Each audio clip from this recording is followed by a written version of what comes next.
Ini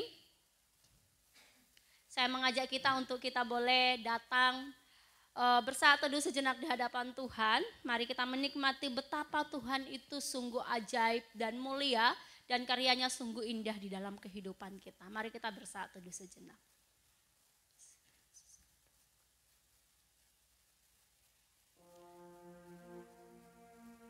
Amin.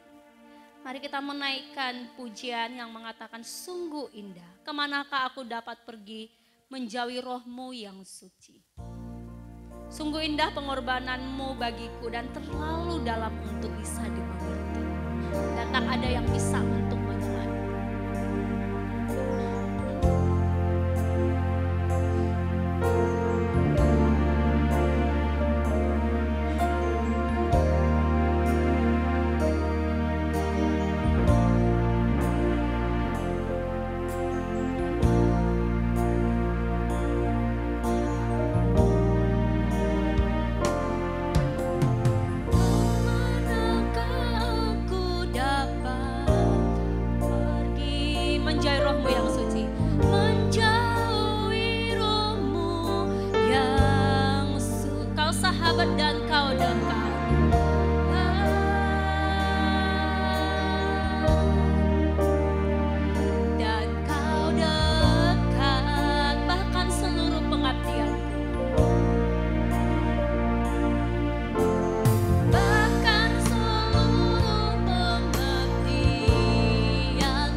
setiap yang Engkau lakukan dalam kehidupan kami. Engkau Allah memikirkan jauh dari apa yang sedang dan telah kami pikirkan. Dan semua yang Engkau lakukan sungguh baik dan teramat baik di dalam setiap kehidupan kami. Pada malam hari ini juga Tuhan, kami datang bersyukur, datang memuji, mengagungkan Engkau. Karena kami tahu Tuhan, Engkau adalah Allah yang layak untuk ditinggikan, layak untuk disembah dan dipuji. Berkati kami pada saat ini Tuhan, segenap Komisi Pemuda, Tuhan memberkati sehingga kami boleh merasakan kuasa Tuhan, merasakan hadirat Tuhan di tengah-tengah ibadah kami pada saat ini. Kami mohon Tuhan pimpin dari awal sampai akhir sehingga ibadah pada hari ini sungguh memberkati kami, nama Tuhan dipermuliakan. Terima kasih Tuhan, dalam nama Yesus kami berdoa. Amin. Ya, teman-teman yang dikasihi Tuhan, saat ini mari kita memuji, mengagungkan Tuhan. Saya mengajak untuk kita bangkit berdiri, kita katakan firman-Mu Tuhan, pelita bagi kakiku. Sambil bertepuk tangan, kita katakan firman-Mu Tuhan, pelita bagi kakiku.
Mari kita terus taat kepada pimpinan Tuhan.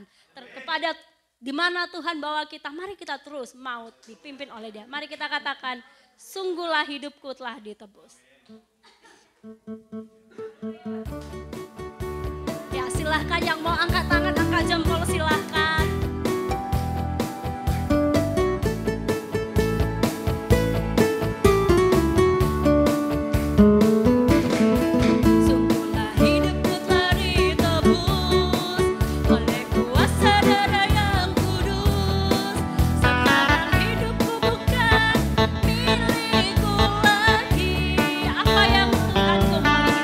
Apa yang Tuhan ku mau inginkan, apa yang Tuhan ku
teman-teman, ya sungguh luar biasa spiritnya ya, semangat yang baru di tahun ini. Ya pada saat ini sebelum kita mendengarkan firman Tuhan ya, saya rindu untuk kita ada yang boleh menyaksikan pengalaman bersama dengan Tuhan selama mungkin selama tahun yang lalu, akhir tahun ataupun memasuki tahun ini. Saya yakin banyak kisah bersama dengan Tuhan. Oleh sebab itu saya rindu untuk teman-teman, gak usah diceritakan semuanya, sebagian saja. Ya, ya siapa saja silahkan, dipersilahkan untuk, oh yang paling hangat. Miss Eti. Ya siapa saja boleh. Oh ya Miss dipersilahkan siapa yang Miss Eti boleh. Yaudah Mr. Ari dulu baru Miss Eti ya. Oke silakan Mr. Ari duluan. Langsung saja nanti setelah ini Miss Eti. Abang Ari.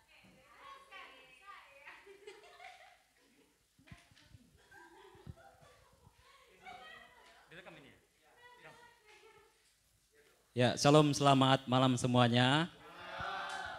Sangat bersyukur bisa kembali berkumpul untuk mengikuti ibadah pemuda di tempat ini. Ya, saya merasakan pertolongan Tuhan sangat luar biasa di tahun 2021 ya. Bukan tahun 2020 ya, tahun 2021. Dari awal tahun yang sepertinya sulit, tetapi ketika dijalani bersama dengan Tuhan itu terasa begitu mudah seperti itu. Meskipun di tengah-tengah kita menjalani banyak lika-liku kehidupan, kadang sampai meneteskan air mata, tapi pada akhirnya semua akan indah. Ya, dan bersyukur juga di akhir tahun kemarin, di tengah-tengah segala kesibukan, Tuhan mengizinkan untuk boleh jalan-jalan di Pulau Samosir ya, jadi bisa berkeliling di sana. Dan bersyukur juga Tuhan menolong ya. Dalam perjalanan kami bahkan bertemu juga dengan seluruh keluarga besar dan bisa beradaptasi juga dengan mereka dan puji Tuhan ya seluruh keluarga bisa menerima dengan baik dan mereka sepenuhnya mendukung ya.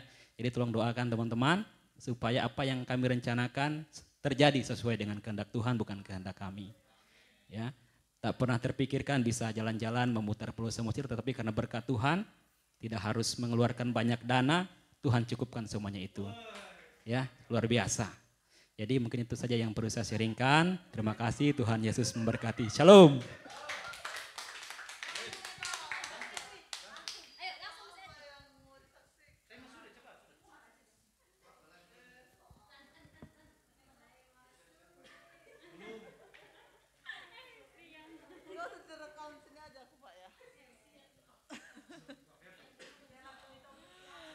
Oke, teman-teman, shalom. Sengaja kali Dewi ya. Ya, karena ditodong ya sama Kak Enita untuk menyaksikan bernapas dulu saya. Kebaikan Tuhan selama tahun 2021. Ya pasti banyak ucapan syukur itu udah pasti ya. Bagaimana Tuhan sudah menolong dalam 1 tahun. Dalam pelayanan, dalam relasi, dan juga baik relasi dengan kekasih ataupun relasi dengan orang tua seperti itu. Bersyukur untuk itu dan bersyukur juga untuk kebaikan Tuhan, pertolongan Tuhan ketika saya dipercayakan saya tidak menyaksikan bagaimana relasi saya ya. Nanti bisa ditanyakan langsung ke saya masalah itu, tapi saya menyaksikan bagaimana proses Tuhan itu membentuk saya pelayanan di Sow gitu ya. Ada banyak hal yang sebenarnya saya tidak mampu untuk melakukannya seperti itu untuk setiap tanggung jawab yang diberikan kepada saya. Dalam hal misalnya keuangan holistik seperti itu dalam membuat laporan yang sesuai dengan pusat inginkan seperti itu. Tidak hal yang mudah, saya juga terbata-bata dan tapi bersyukur sekali kalau memang kita punya tekad, kita mau bekerja keras, kita mau berjuang, pasti Tuhan akan tolong. Dan itu saya rasakan dari awal musim pertama sampai saya di musim yang ke-6 ini Tuhan menolong dalam pelaporan semuanya. Dan saya tidak tahu apa akhirnya nanti, tapi saya bersyukur pengalaman yang indah yang Tuhan berikan bagi saya. Seperti itu. Selain dari, juga yang kedua selain dari itu, tanggung jawab ketika saya dipercayakan pelayanan di Seoul. Mengasihi orang-orang yang di Seoul ya, panjang ya. Masih orang-orang di Seoul juga tidak hal yang mudah. Apalagi saya bukan latar belakang orang Nias. Tetapi Tuhan taruh hati itu bagi saya. Padahal saya dulu itu ketika diutus ke Nias saya menangis. Ya, saya udah enak di Jakarta ya, di Bimbel Jakarta saya sudah enak, udah beradaptasi dengan anak-anak, dengan orang-orang yang ada di sana. Tapi Tuhan izinkan saya untuk saya pergi ke Nias. Saya hanya berpikir dulu, saya 1 tahun selesai ya sudah. Tidak, saya berpikir untuk melanjut seperti itu. Tetapi ketika berjalannya waktu, ternyata di sini dunia saya ya. Ini dunia saya ternyata, meskipun saya tidak mengerti bahasa. Saya ingat sekali lagu yang ketika saya menyanyikan itu saya sangat dikuatkan oleh Tuhan. Sering ku tak mengerti jalan-jalanmu Tuhan. Itu begitu. Saya bukan mau kesaksian lagu ya, tapi lagu itu yang ternyata Tuhan tuh ada maksud bagi saya. Kenapa saya diutus ke Nias seperti itu. Ternyata anak-anak di Nias lebih mementingkan saya seperti itu. Bukan berarti Jakarta juga nggak mementingkan saya ya, tapi ternyata di sini duniamu Eti, kamu ke sawah, kamu kemana, itu yang Tuhan mau. Dan banyak hal, sehingga badan saya juga berubah ya, 2 kali lipat ya dari awal saya datang dengan yang sekarang. Nah itu hal-hal yang saya syukuri yang sudah Tuhan buat dalam kehidupan pelayanan saya. Yang saya syukuri. Dan itu aja yang saya perlu sampaikan. Terima kasih, Tuhan Yesus memberkati. Terima kasih untuk kedua hambanya yang sudah menyaksikan cinta kasih Tuhan. Yang ingin menyaksikan cinta kasih Tuhan, kita buka momen di minggu depan ya. Masih ada, ditahan dulu. Bang Tian yang mau menyaksikan bagaimana caranya bisa begitu, seperti apa ya gitu kan. Siap-siap minggu depan kesaksian Bang Tian.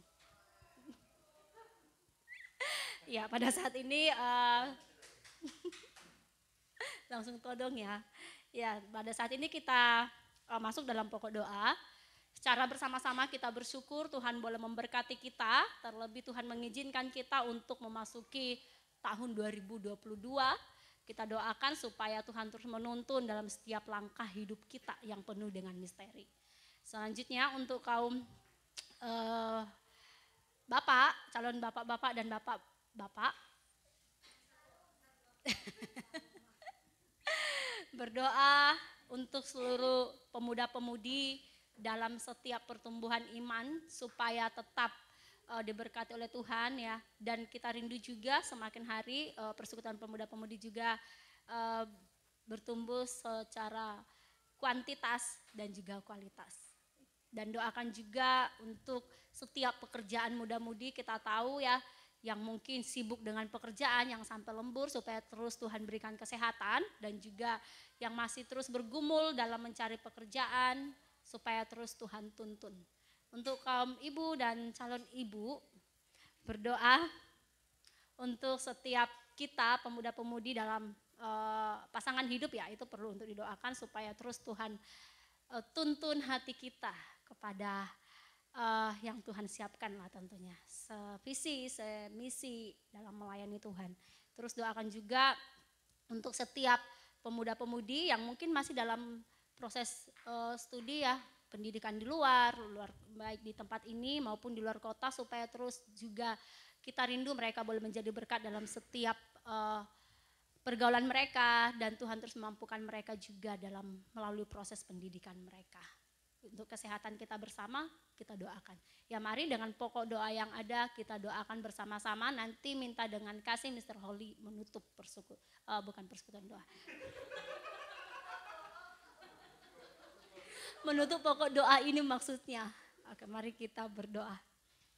Tuhan Yesus, pada saat ini kami datang di hadapan Tuhan, bersyukur atas setiap kasih dan anugerah yang boleh Tuhan limpahkan dalam setiap kehidupan kami. Tuhan mengizinkan kami untuk kembali melakukan persekutuan muda-mudi di tahun 2022 ini. Oleh sebab itu Tuhan, kami memohon Tuhan terus menuntun kami segenap pemuda-pemudi sehingga kami tetap konsisten dalam iman kami dan terus hidup mengandalkan Tuhan dan terus hidup dalam persekutuan sehingga semakin hari kami juga semakin bertumbuh dalam kualitas iman maupun kualitas. Tuhan memberkati untuk setiap muda-mudi yang juga saat ini berada dalam masa pendidikan, baik itu yang ada di Pulau Nias maupun di luar Pulau Nias. Kiranya kami rindu Tuhan terus menolong, menuntun, memampukan dalam setiap menyelesaikan studi dengan baik, dan kami rindu juga untuk setiap pergaulan boleh menjadi berkat dimanapun kami berada.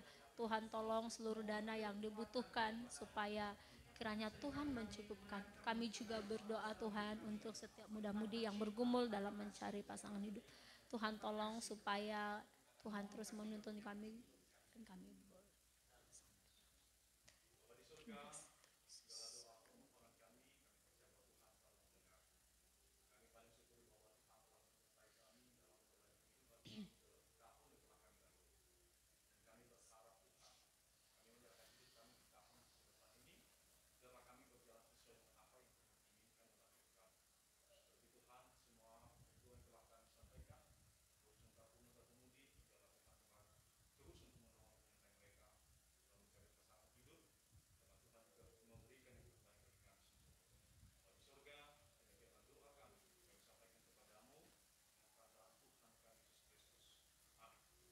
Amin. Ya, saat ini kita akan dilawat oleh kebenaran firman Tuhan. Sebelum kita mendengarkan firman Tuhan, mari kita menaikkan pujian karya terbesar. Kasih yang terindah, hati yang mulia hanya kutemukan di dalam Yesus.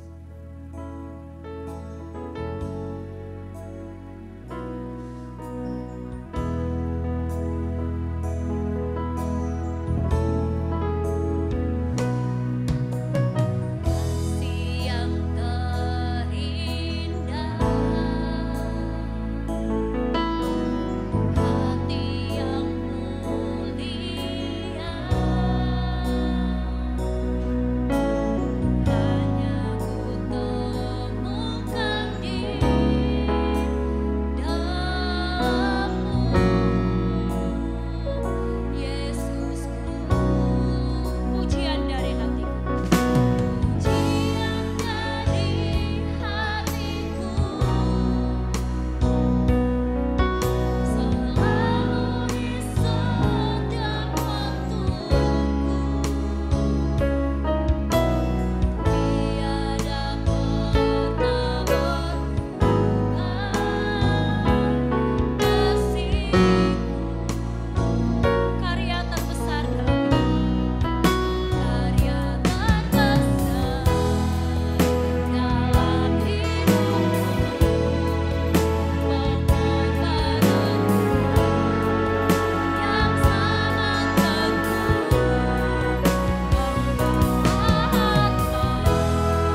kami mengagumi Engkau Tuhan dengan segenap hati kami.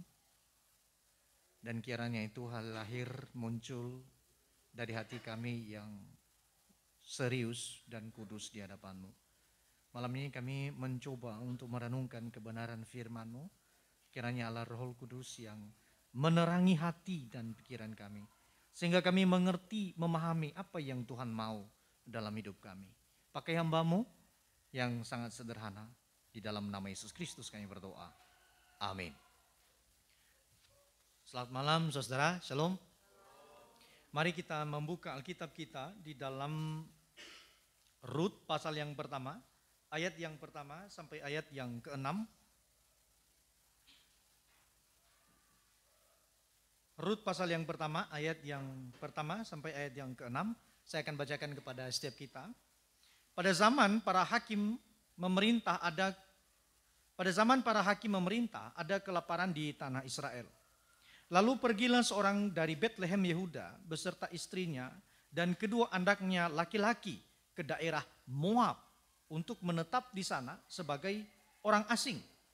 Nama orang itu ialah Elimelech. Nama istrinya Naomi dan nama kedua anaknya Mahlon dan Kilion. Semuanya orang-orang Efrata dari Betlehem Yehuda. Dan setelah sampai ke daerah Moab, diamlah mereka di sana. Kemudian matilah Elimelech, suami Naomi, sehingga perempuan itu tertinggal dengan kedua anaknya. Keduanya mengambil perempuan Moab. Yang pertama bernama Orpa, yang kedua bernama Rut.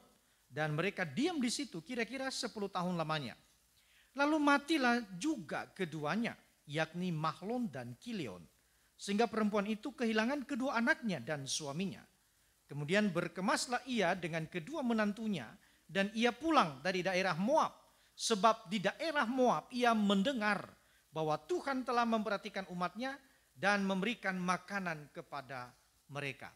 Nah, rekan-rekan yang dikasihi oleh Tuhan, dalam pembacaan kita pada malam hari ini, bahwa ingin mengajak kita, ya, saya akan mengajak kita untuk berpikir pada 3 poin. Yang pertama itu saudara, kita akan melihat kondisi yang sedang terjadi, lalu kemudian respons, ya, dan yang terakhir itu adalah aplikasi. Nah, saudara, di dalam bagian yang pertama dikatakan itu pada zaman para hakim memerintah ada kelaparan di tanah Israel. Lalu pergilah seorang dari Betlehem Yehuda. Saudara perhatikan ini, ada permainan di sini, bukan permainan negatif saudara.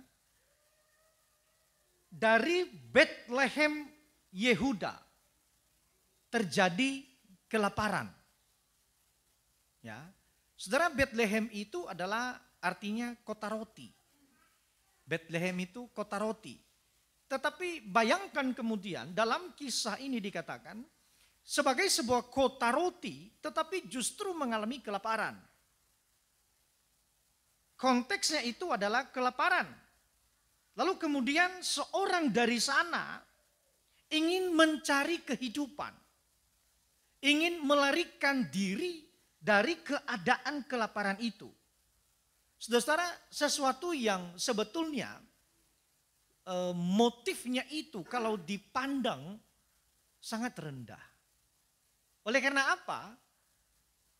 Hanya karena dia kelaparan, dia melarikan diri, pindah. Bahkan mengajak keluarganya, istrinya dan kedua anaknya. Kemana? Saudara, ke Moab. Ya, ini Betlehem, ini Moab. Moab adalah bangsa bebuyutan, musuh bebuyutan daripada Israel. Coba bayangkan ya, orang lapar lalu kemudian berkeputusan untuk pergi merantau, mempertahankan kehidupan di kota di mana itu musuh bebuyutan bangsa kita. Ya. Dan jelas sekali Moab itu di dalam catatan Alkitab sebetulnya dia bengis. Sebuah bangsa yang sangat bengis. Nah, sekarang bangsa bengis menjadi sekutu, katakan begitu, dari seorang Bethlehem. Bahkan jelas sekali tadi dikatakan saudara ya, yaitu Efrata. Saudara mengingat Efrata itu apa? Mengingat tentang Kristus nantinya ya. Ya. Jadi ini menarik sekali kemudian ketika kita mencoba memperhatikannya. Orang mencari mempertahankan hidup oleh karena masa lapar itu sebetulnya sangat rendah sekali. Hanya sekedar bertahan hidup. Ya, cuma nanti kita bayangkan ini teman-teman ya. Bagaimana hal yang sangat rendah ini di mata kita justru nanti digunakan oleh Allah dengan hebat sekali. Di dalam menggenapi keselamatan yang Ia berikan kepada kita di dalam Yesus Kristus. Nah, saudara itu sebagai pendahuluan bagi kita. Nah, saya ingat ketika tahun berapa ya, saya lupa juga tahunnya. Tapi pernah muncul sebuah tagar atau hashtag itu yang sangat mempengaruhi Indonesia, yaitu kami tidak takut. Saudara ingat hashtag ini kapan? Peristiwa apa? Tidak ingat ya? Saudara memang tidak pernah takut ya? Ini hashtag ketika terjadi bom di Jakarta, di Sarinah. Jadi hashtag ini booming, kami tidak takut. Saudara, kenapa kemudian orang atau memunculkan hashtag ini bahwa kami tidak takut? Sebetulnya di balik kami tidak takut itu, ya barangkali atau sangat mungkin terbersit atau mencuat yang namanya ketakutan.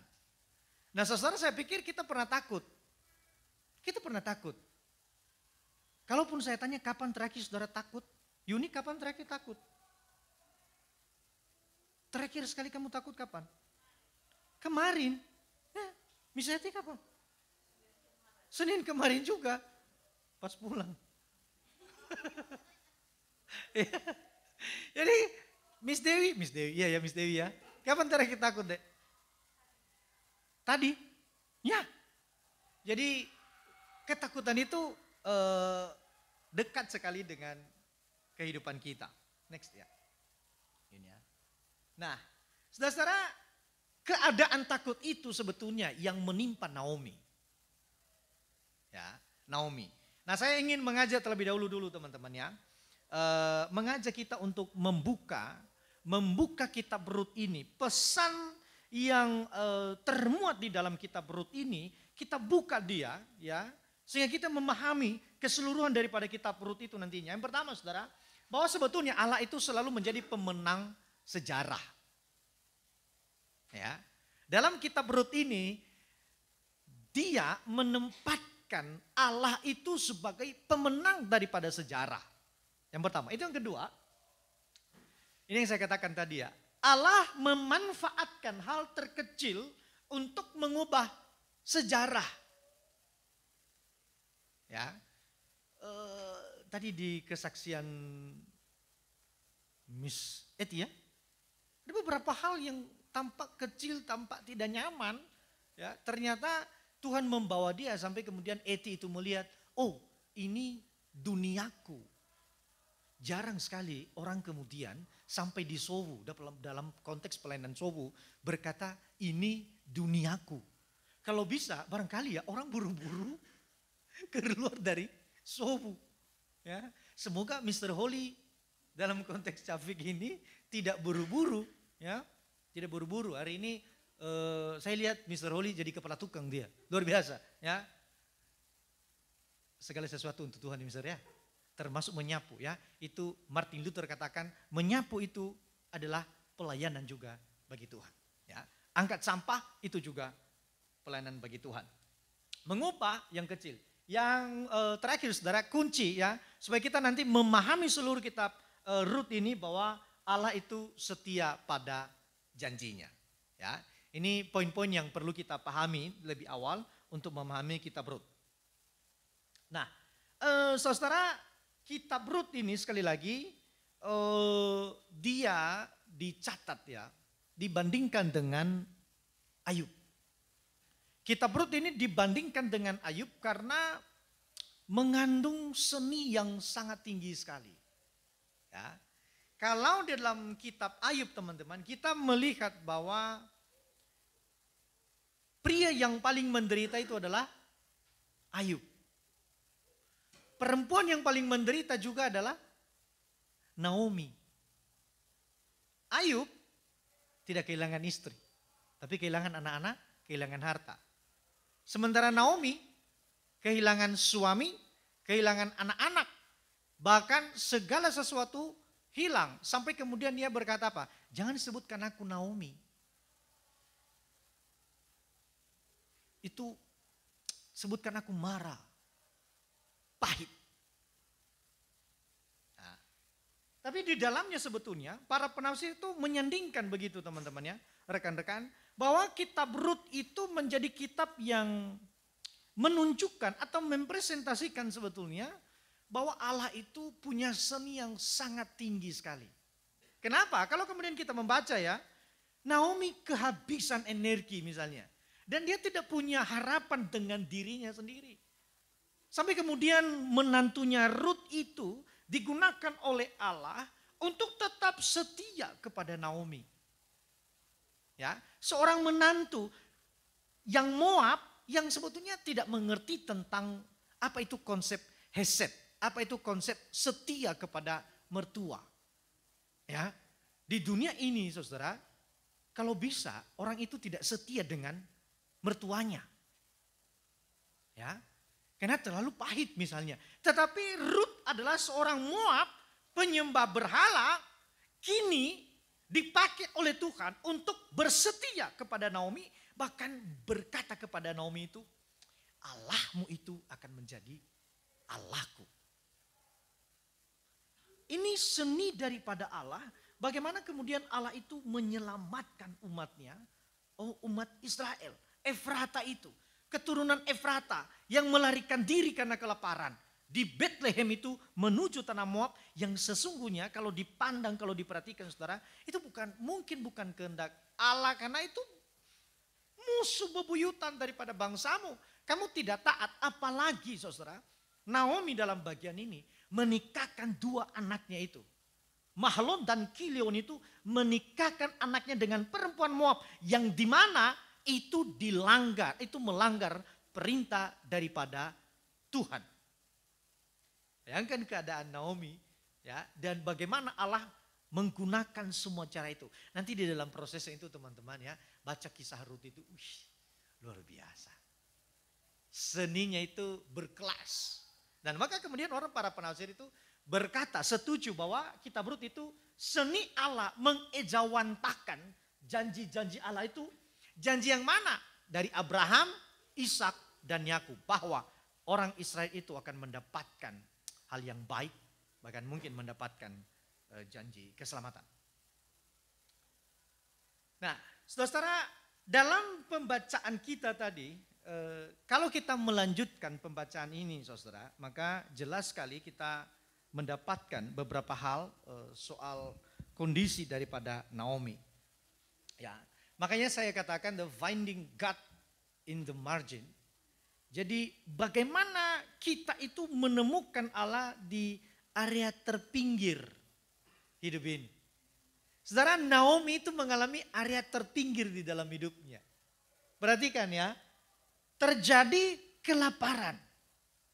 Ya, ini masalah. Kalau tidak ada makanan, saudara, maka masalah terjadi. Coba aja ya. Saudara-saudara lapar, lalu kemudian konflik dengan pacar. Lagi lapar. Wah, itu bisa masalah. Logistik tidak ada, logika itu tidak jalan tuh, kata Kak Derma. Luar biasa. Semoga Kak Derma dengar ya. Ya.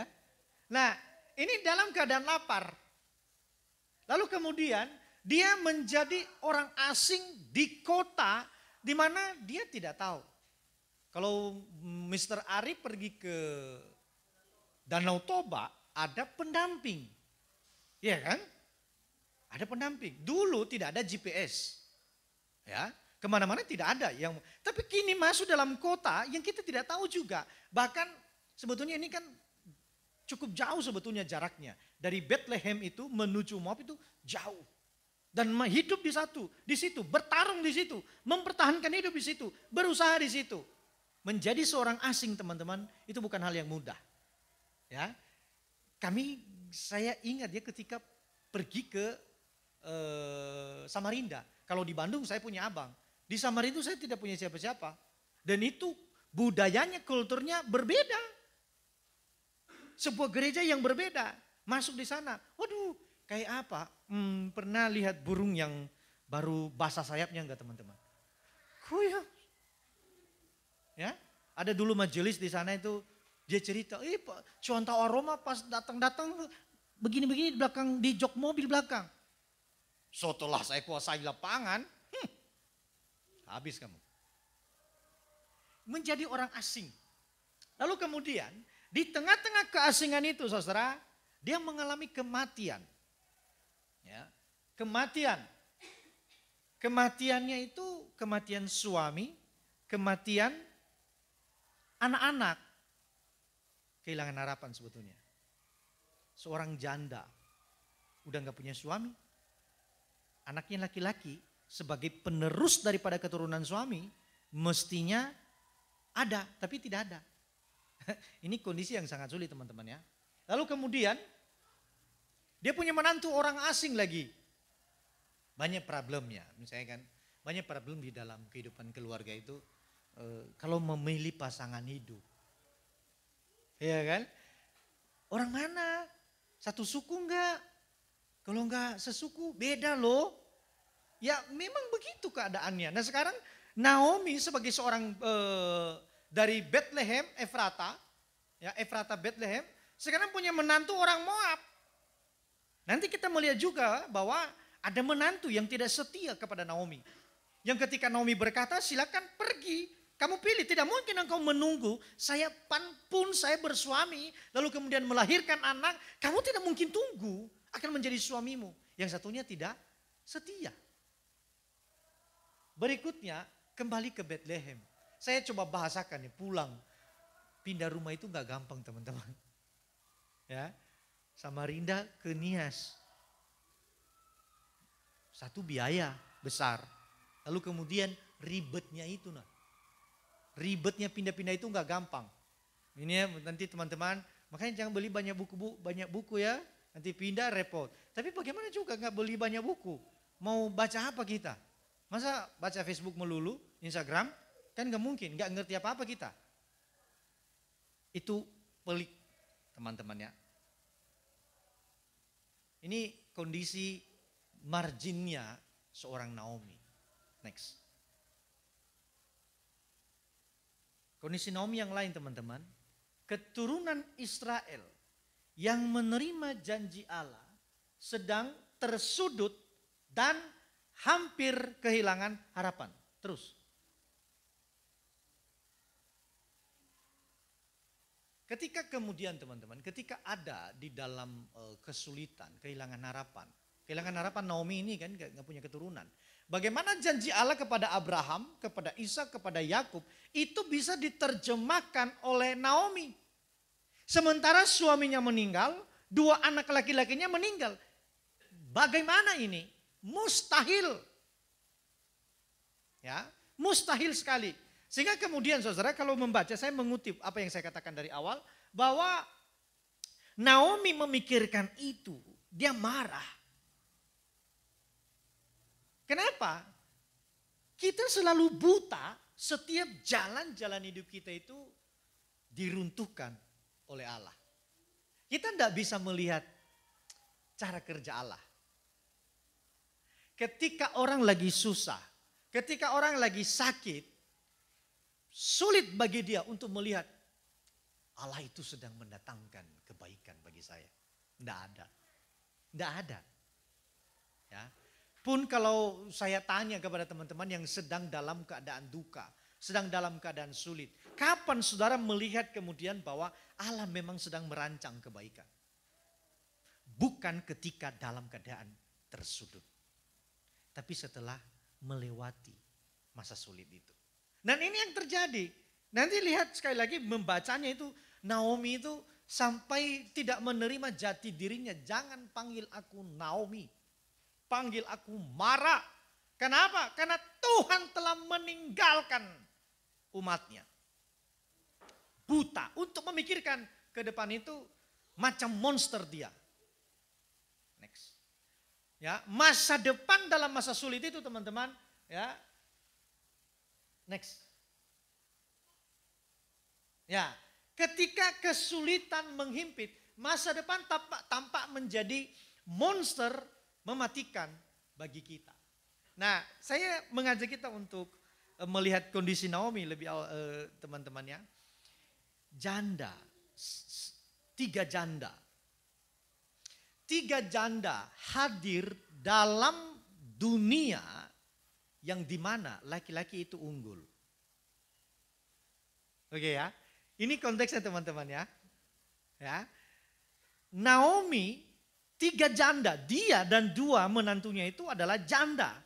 Hadir hidup di tengah-tengah kondisi yang diunggulkan itu adalah laki-laki. Artinya apa? Naomi dan menantunya itu sebetulnya tidak punya pelindung. Tidak ada orang yang menjaminnya. Orang bisa siapapun, anak kecil barangkali bisa membuli yang namanya Naomi dan kedua menantunya. Kondisi yang sangat sedih sebetulnya teman-teman. Ya, gambaran apa ya di kita itu? Ya memang di kita itu ya nggak ada ya. Kondisi itu sangat-sangat menyedihkan sekali. Kondisi Naomi. Ya, dan responnya ya sekali lagi dia kehilangan jati diri. Kalau kemudian orang tidak kenal diri, tidak mengingat siapa dirinya, saudara, di masa sulit. Ketika seseorang tidak tahu, tidak mengenal dirinya di masa sulit, kekuatannya semakin ambruk. Ya, kalau saudara tidak mengenal diri bahwa engkau adalah anak Tuhan, ketika masa sulit itu tiba, maka lutut kita itu akan gemetar. Tapi ketika kemudian kita tahu siapa diri kita, bahwa kita ini umat tebusan Allah, yang dijamin oleh Allah itu sendiri, yang bahkan Allah itu memberikan Kristus untuk kita, maka ketika masa sulit itu tiba, mungkin saja kita bisa kehilangan apa yang kita cintai. Tapi kita tidak akan menjadi lemah. Kita tahu diri kita, siapa di dalam Kristus. Kalau tidak, ya jelas kita akan menjadi runtuh. Nah, saudara, saya kembali ajak ke atas tadi, Yuni. Lagi. Ya, sampai di situ. Ya, saudara, sebetulnya kata kunci dalam bagian ini memahami Rut ini ada di sini. Di dalam ayat yang ke-6. Ini bagian aplikasi ya. Kemudian berkemaslah ia dengan kedua menantunya dan ia pulang dari daerah Moab. Sebab di daerah Moab ia mendengar bahwa Tuhan telah memperhatikan umatnya dan memberikan makanan kepada mereka. Rekan-rekan, ini menarik sekali sebetulnya kalau kemudian kita membaca daripada Rut itu. Dalam ayat yang ke-6, yang mendorong Naomi berkemas kembali ke Bethlehem itu adalah ada keyakinan yang dimana ia mendengar bahwa Tuhan telah memperhatikan dan menyediakan makanan kepada umatnya. Ya. Tetapi ketika kemudian kita membaca seterusnya teman-teman, ini yang saya katakan tadi, dia bahkan berkata kepada orang-orang itu bahwa Tuhan telah meninggalkan umatnya. Ini pergumulan iman ya, saya pikir. Di awal dia itu yakin Tuhan memperhatikan umatnya. Ketika ada proses yang rumit, yang belum juga tampak bagaimana kemudian Tuhan memperhatikan. Dia tidak tahu bagaimana Boas itu nantinya akan menyelamatkan. Dia tidak tahu. Sampai kemudian ia mengaku bahwa Tuhan telah meninggalkan Tuhan telah berbuat jahat kepadaku. Dengan apa? Dengan mengambil suaminya, dengan mengambil anak-anak. Saya pikir ini kebenaran yang wajar sebetulnya teman-teman ya. Kita dalam masa sulit itu, kekuatan kita itu kan sebetulnya lemah. Imun tubuh kita itu lemah ketika masa sulit itu tiba. Sehingga kemudian, bahkan mungkin kalau kita bisa istilahkan itu imun rohani kita itu mulai melemah. Sehingga banyak kan kita itu negative thinking terhadap Allah. Ya, kalau orang Israel dulu itu hidupnya itu bersungut-sungut. Ya, menyalahkan Allah. Dalam proses dengan Musa, mereka menyalahkan Musa. Ya, bahwa untuk apa engkau membawa kami ke sini? Lalu kemudian menyalahkan Allah. Bukankah lebih nyaman hidup di tanah Mesir? Ketika ada masa sulit, ketemu dengan air yang pahit, ketemu dengan masa haus, tidak punya air, tidak punya minuman. Selalu imun rohani kita itu akan turun dia. Itu biasa sebetulnya, itu proses. Ya. Lalu kemudian bagaimana kemudian kita kuat? Ya. Bagaimana kemudian kita kuat? Rekan-rekan, kita memang harus membangun diri kita. Ya, kita mengingat kembali bagaimana Allah menyediakan. Ya, saya tidak akan bahas bagaimana nantinya teman-teman, karena ini kita proses ya. Kita melihat nanti bagaimana Kristus justru hadir dalam keturunan ini. Ya, jadi saya mengajak kita untuk kemudian berpikir begini bahwa kita perlu melatih diri kita untuk apa? Untuk melihat cara kerja Allah.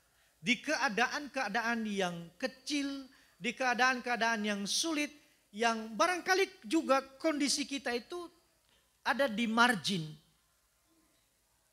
Bagian kiri tuh, kalau kita ngetik ya, bagian kiri yang mungkin 1 senti.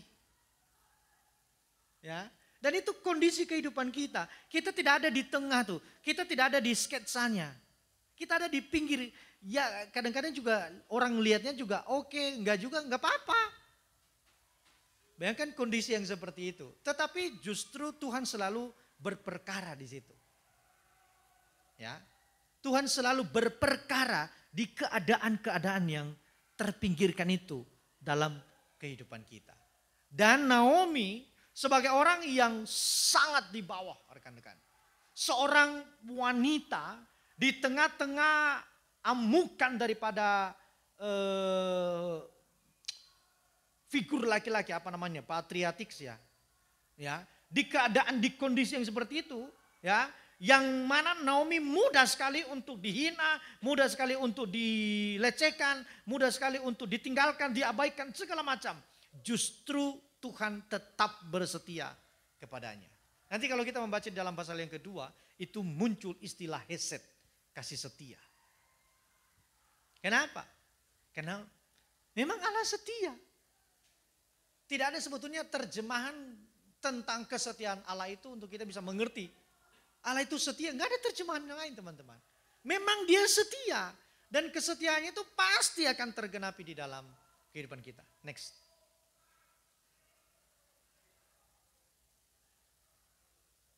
Lagi.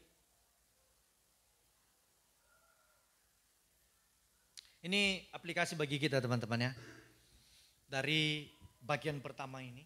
Bahwa berpegang pada pemeliharaan Allah, kita tidak akan tersesat di jalan.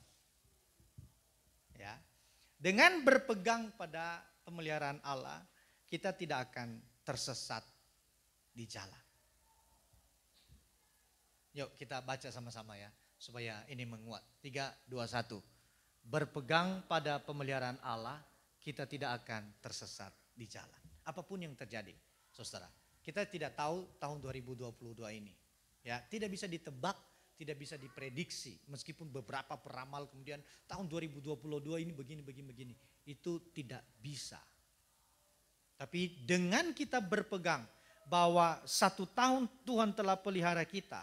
Saya yakin sekali Tuhan juga punya cara untuk memelihara, menjamin kehidupan kita. Berpeganglah pada pemeliharaannya supaya kita tidak tersesat di jalan-jalan kita. Mari kita berdoa. Kami bersyukur Tuhan untuk malam hari ini. Kembali kami diingatkan untuk melihat tangan-Mu dalam masa-masa sulit yang kami hadapi. Kami percaya Engkau tidak akan pernah meninggalkan kami. Justru kami yang suka sekali meninggalkan Engkau. Kami mohon kiranya kesetiaan daripada Tuhan melindungi, menyertai, dan memagari kehidupan kami. Terima kasih Tuhan. Dalam nama Yesus Kristus kami berdoa dan mengucap syukur. Amin.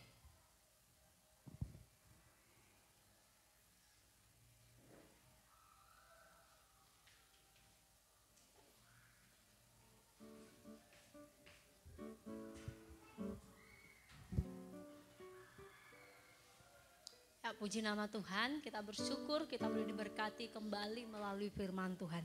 Pada saat ini mari kita memberikan yang terbaik untuk Tuhan. Sambil menaikkan pujian kita katakan jangan lelah bekerja di ladangnya Tuhan.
Kita minta dengan kasih Miss Rian.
Amin. Ibadah kita selesai saat teduh sejenak.